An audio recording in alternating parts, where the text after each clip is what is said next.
how it happened and whether it's going to happen again, and again. Also, Game 1 MVP, Rihanna. You look toward Rihanna? Was that I don't even remember that. Yeah, I think that's not true. Let's go around the horn.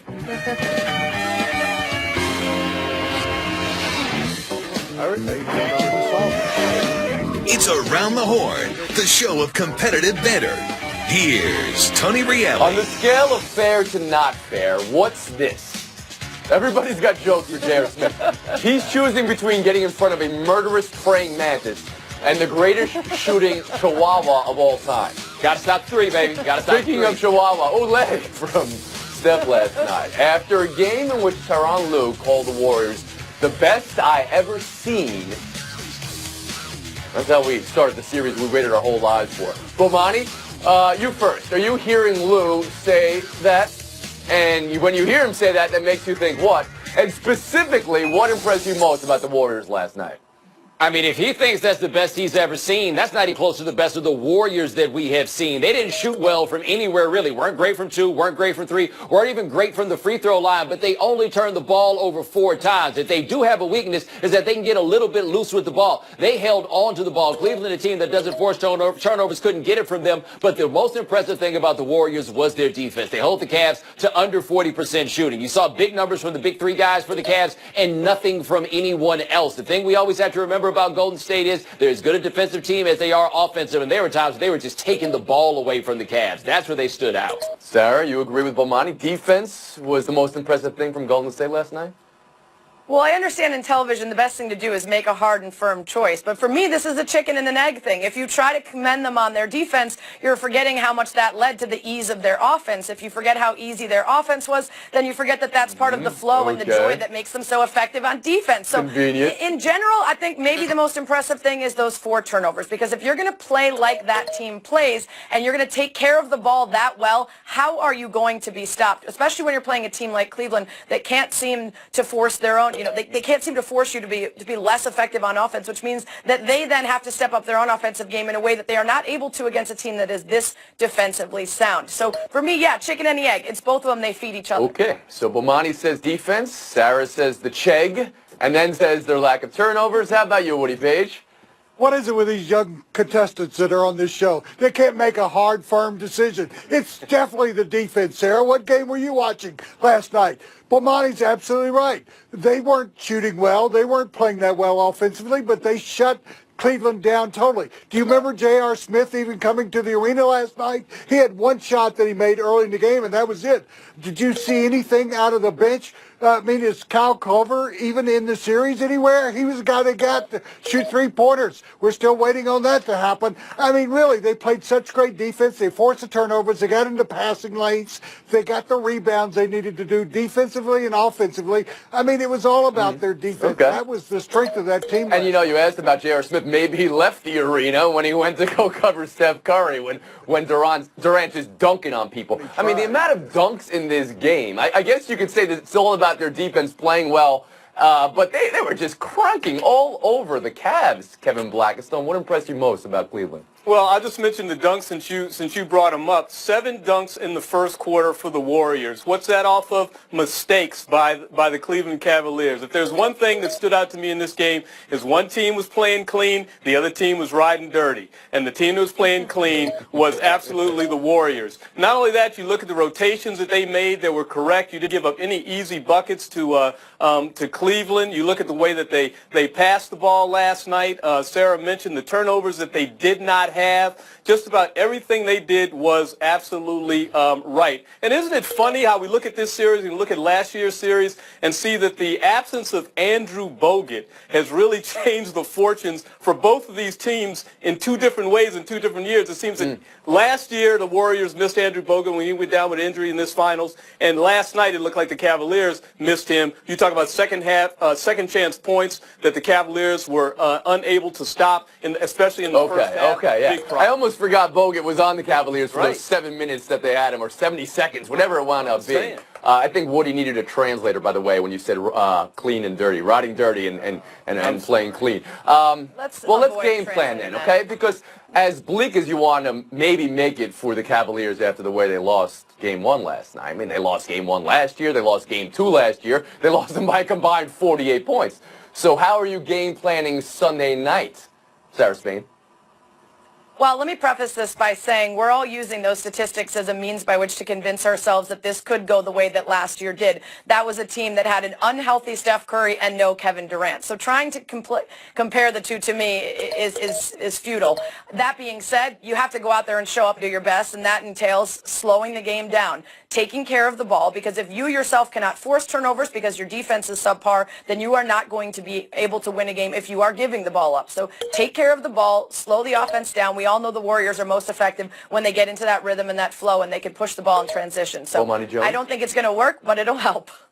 Well, I mean, I don't think they need to slow the game down necessarily. They play up-tempo. That's the way that they want to play. Now, you can be smarter about the way that you play up-tempo, because one concern I'd had for Cleveland coming into this series is if the Warriors go on one of those runs, is that when you give the ball to Kyrie and he's like, let me just get these buckets right fast to fix everything. Sometimes he does, but if he goes and he misses the bucket, we're going back the other way, and it's a 10 or 12-0 run in a minute and a half. We saw something like that last night. So I do think they need to take better care of the ball, but you need to take better care of the ball while you're still playing the game that you play, which is an up-tempo one. If they try to turn this into a slow it down one, I don't think that Cleveland's equipped for that any better than Golden State is. Okay. KB, well, I mentioned one thing on that first. Well, first, one thing I mentioned was rebound. They've got to rebound the ball better. Tristan Thompson may want to join the game on this weekend on Sunday. The other thing they need to do is play much better defense. They look as they've got confused on when to switch, who to switch. Their rotations were horrible. How many times did Curry look up and find a big guy trying to guard him who he could just absolutely go around and pull up for a short jumper? Got to clean up defensively. Woody Page. Well, I know you don't like references to sports. Let's start with this, though. They've got to have more odd man rushes like we're seeing in the NHL Stanley Cup Finals. I mean, really, even when they broke, that's why I think that Sarah's right. I think you got to slow the pace down because they weren't, even when they were fast breaking, it wasn't 3-on-2, it wasn't 4-on-3. They were in a situation where they weren't able to spread the floor. That's what you got to do. You do have to get the ball to JR more often. I mean, he is your strength from the three-point line, and then you spread the defense a little bit more. They've got to put Curry in better, weaker defensive positions. They didn't really take advantage of it except one time when he got lost last night and LeBron was wide open, didn't even know it. So you got to take advantage of the fact that Curry's not really a very good defensive player. And second, Thompson, go to the boards. You can't let them have all those offensive rebounds. You don't have to give us any scoring, but at least control the boards when they're taking those bad shots and when they're missing. And the other thing you got to do is, LeBron, you've got to be the best player in the world. Man, I mean, that was your magnum opus on the 17 things they need to do to get back into the series. You brought up one thing. Everyone else addressed what the Cavs need to do on offense. Let's talk about what the Cavs need to do on defense, because you saw how they approached the first half, right? They were guarding all the three-point shooting. What did it lead to? All those dunks by Durant and the Warriors. And then in the second half, they start to clog up the middle, and what happens? You get all the three-pointers. Can they even win in this way? Bomani Jones, address that first. I mean, defensively, I thought they played fairly well. They held Golden State to 42% shooting. I don't think that's where the problems wound up coming from. Where they had problems on defense is once you turn the ball over and you go in transition, it isn't about your defense anymore. It's about how fast you can run back the other way. But I didn't feel like defensively, outside of Kevin Durant and Steph Curry, who for Golden State did anything offensively. KB, to you, does it seem like it's a lose-lose proposition? Either you clog up the middle or you got to go out to the outside? I'd much rather force them to take long three-point shots. I mean, they have a lesser chance of going in. That's what you do. And if you remember back to the series last year, they started missing some of those shots. Obviously, you have to defend it a little bit better, but you can't give up quick, easy buckets and have them have so many possessions Sarah, you agree with that? over yours. Yeah, absolutely. Look, of course, we understand you don't want to allow those kickouts for threes. 3 points are more than two. But on the other hand, you have to make that shot. And Klay Thompson can't hit the broadside of a barn. So you're leaving it up to actually make them make the three instead of letting Durant take 2 steps from half court and dunk from there. The greatest three-point shooting team in the history of three-point shooting teams. You guys want them to take more threes. Since you brought up Klay Thompson. More than 8 open dunks. Do you want to try to fix them on offense, Sarah Spain, or is that even necessary because he's providing something on defense for the Warriors? Well, yeah, there was a great stat that his dad actually pointed out that the Cavs were just completely ineffective when he was the primary defender against them. So if you're getting that out of him and you're managing to get enough from the other guys, then I guess you don't need to worry quite as much about what his offensive failings are. On the other hand, this is the first game of a 7-game series, and we saw last year how some of the people who were so effective managed to be figured out by the Cavs in a way that made those other guys step up. So for now, I'm not going to say don't fix it, but stay on defense at least. How about you, Woody Page?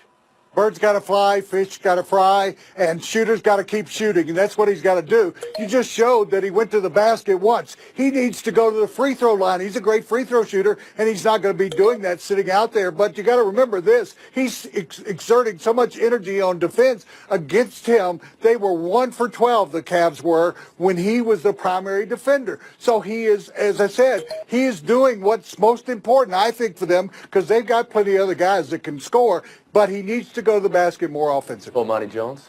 I mean, look on defense, man. He's out there looking like Spider-Man. Like, nobody can get around him. His arms are so long and he moves so well laterally. He's one of the best defensive players in the league, and he jumped off the screen. The offense thing, though, he's been bad all postseason. We're talking about shooting well below 35% from three-point range so far. But remember, the NBA Finals last year, he only shot 35% from three. That's not bad for most people, but this offense hums on the idea of him shooting somewhere in the neighborhood of 40%. You leave him out there, you let him shoot, but then you also at some point just realize, why does he get so yippy when he gets anywhere near the paint? Like, when it's time for him to shoot a layup, he's like, hey, wait a minute, that's not what they paid for me to do here. And he's looking around and taking bad shots that should be great. KB after the horn. Maybe stop drinking from Harrison Barnes' water bottle? I don't know. Look, he needs to keep shooting the ball. That's absolutely true. But you know what? We said that somebody would be the odd man out when Kevin Durant got there. And although he's getting the same number of shots, maybe he's not getting the same shots in the same rhythm that he used to get before Durant. You can't make it 3 feet from the rim. You ain't blaming that on no Kevin Durant. Next time I see you guys, we'll have a game too. So tell me how it's going down. Make a pick in this game, Woody Page. The Warriors are going to win by even more as they did last year. Spain? Warriors. Bomani? Cavs, why not? Pakistan. Yeah. Warriors at home. All right, taking a break right here. Buy or Salts next as we go to break here. Look at Durant's toughest competition this series. It's Rihanna. Do you believe him when he said he doesn't remember staring down Rihanna? No. Thank you, Woody. Around the Horn is brought to you by the 12-hour pain-relieving strength of Elite and Xfinity. Experience TV like never before with Xfinity X1. Nashville Predators. 4 goals on Pittsburgh, 2 goals on themselves. Pekka Rinne, so good for the first 2 months of his postseason. Cheesecloths, first 2 games of the Stanley Cup Final. Series moves to the house. Carrie Underwood of the house. Catfish built. Does Pekka Rinne move with it, Woody Page?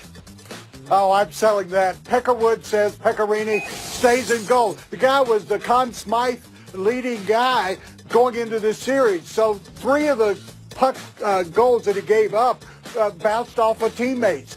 You were going home, you want this guy in goal. You don't want to go to the other guy from Finland. Trust me. Dane? Pekka Rinne's save percentage has gone down every single series since the start of the playoffs. He has never started and won a game against the Penguins. The Penguins, on the other side, have flipped from Fleury to Murray. We saw it in years past with Darling and Crawford. You need to play the hottest goalie, and if your goalie's not hot right now, you can take him out, you can put him back in, but it's time to pull him. Bomani Jones?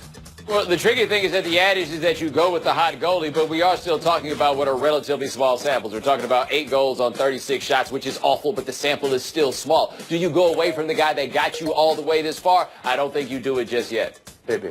Dance with the one who brung you, and you know what? They got this far with him. I would not switch right now, as Woody pointed out. A couple of those goals were not his fault. He knows he's supposed to be looking out for the guys in dark jerseys, not the guys in the light jerseys. All right, tomorrow night, make a pick. Again, you guys aren't going to mute yourselves, KB.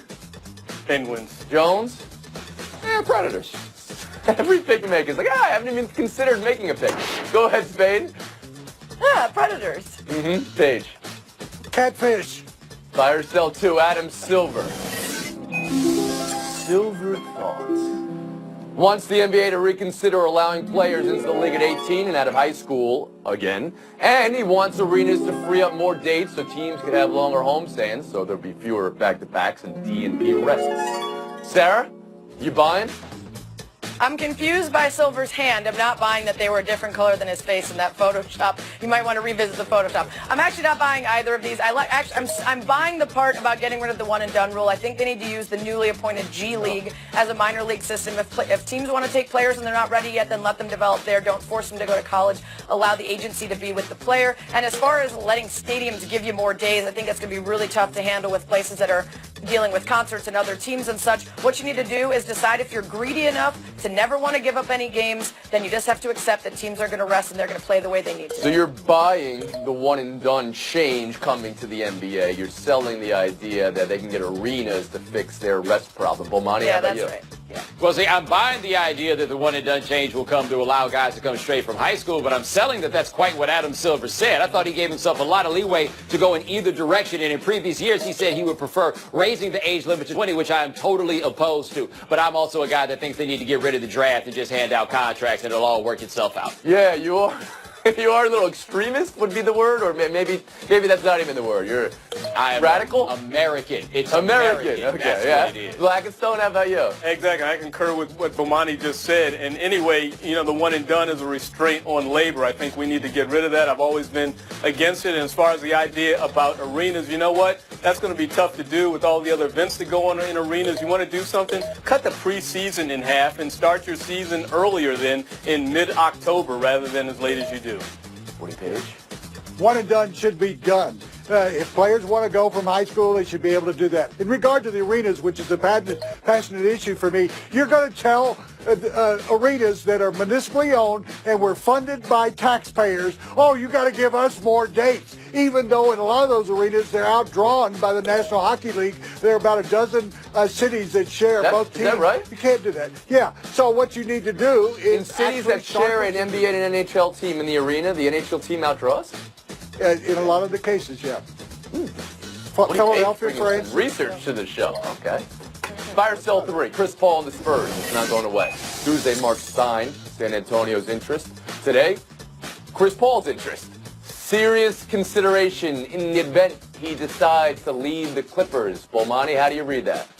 It's just about how bad he wants that money. The decision to leave the Clippers is the decision to walk away from the bread, but they're not going to win championships there. If he wants to win, San Antonio is probably the best chance that he has to do it. He'll just have to walk away from tens of millions of dollars. KB? You realize he's been with the Clippers as long as he was with the Hornets, and how much more playoff successes he had there than he had there. It's time for him to find a new place to play, and the Spurs would be perfect. Woodrow? Well, so the Spurs are going to end up with Kyle Lowry and Chris Paul and play point guard. But I think he should consider all the possibilities. If he wants out of L.A., then San Antonio would be a great place for him to go and really win a championship. Yeah, I mean, you're right. You have to give up the $205 million, Bo, and take $152 instead. A lot of players aren't willing to do that. This is a guy, though, whose legacy hangs on whether he makes it out of the second round. He's a great fit with Pop. They're tough on their teammates. They're gritty. They hold people accountable. And San Antonio is a great place to believe you got 8 years left if you're already 32, right? Because we've seen enough guys in that place play for a long time. Spain and Jones getting their freeze frame right here. Take the picture while we're talking. Take the picture while we're talking. Act like we're talking. Take the picture. Here we go. No, I'm acting like this. Hey, Blackstone. Showdown next. It's a nail biter here in Indy. No OT tonight. Layer of creamy almond. Around the Horn is brought to you by Xfinity. Experience TV like never before with Xfinity X1. Page Blackstone Showdown. An ejection for arguing a call, umpires initially ruled bat boy interference and then changed to not bat boy interference after the bat boy interfered or not interfered with the pop-up. Terry Collins got beefed, or I'm not even mad. That's amazing, Woody Page. I am all for the umpires getting this right. It's a rule in baseball. I mean, they used to have bullpens that are actually on the playing field, and they still do in Wrigley Field, where the players are scrambling around. You've got umpires that are involved in plays. There's unintentional interference. Yeah, but why put all this on that kid? He was trying to get out of the way. He was only doing his job out there in the first place. I don't understand why there just aren't ground rules to cover bat boys and bat girls in the game, period. Okay, I think I'm buying Woody Page's answer here, though. I mean, the kid was trying to get away. I mean, so that's enough for me. Cubs, by the way, their bullpen's now off the field. We'll move on. Marlins attendance at National Anthem. Marlins attendance at the end of the game. 1,590 humans for the day game. Baseball got beef with the Marlins, or I'm not even mad. That's amazing, KB. I'm not mad. That is amazing. Look, that's not even attendance, those few numbers. But you know what? It's baseball in South Florida. It's always been bad. It's even bad in Tampa Bay. What do you expect? People don't like it for whatever reason. Kevin, you're absolutely right, but it's day games, too. I went to one at Coors Field here earlier in the season, and if I'd have counted, it was about 500. On those getaway days, don't have day games. That's the whole point of a getaway day. You have the day game so you can get away, though, Woody Page. I'm not even mad. It's amazing that you lost the lead. FaceTime, Kevin Blackistone. Airplane. I just want to point out something. A couple of years ago, the NHL produced a report about the impact of its sport on the environment and the impact of the environment on its sport. And they were very concerned that changes in the climate would impact frozen ponds that produce all the athletes, or so many of them, that play in their sport. So don't think that what is going on right now in the discussion about climate change doesn't also affect sports. Here we go, Kevin Blackistone. We're on a 71.5-hour break.